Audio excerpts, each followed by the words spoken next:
Burger nga ang ginawa ko para sa aking lunch.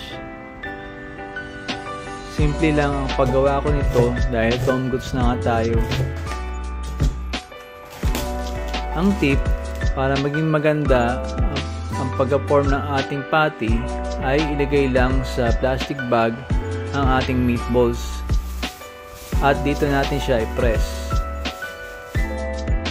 Sa paraang ito, magiging maganda ang pagka-form ng ating patty.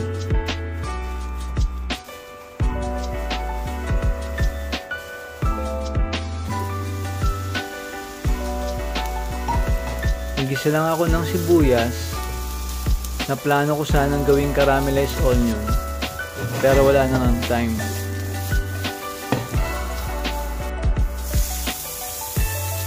Dito lang din ako naglagay ng salt and pepper.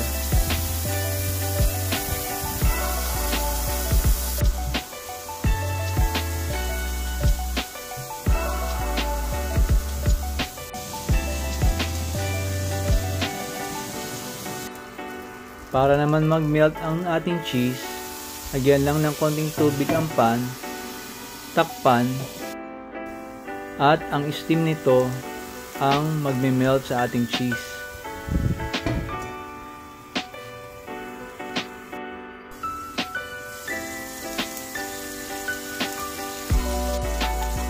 Nang mag-melt na, nilagay ko na ang sauteed onion.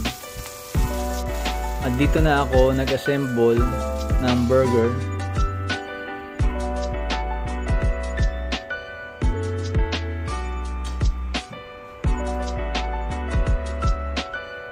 Tara, kain na tayo.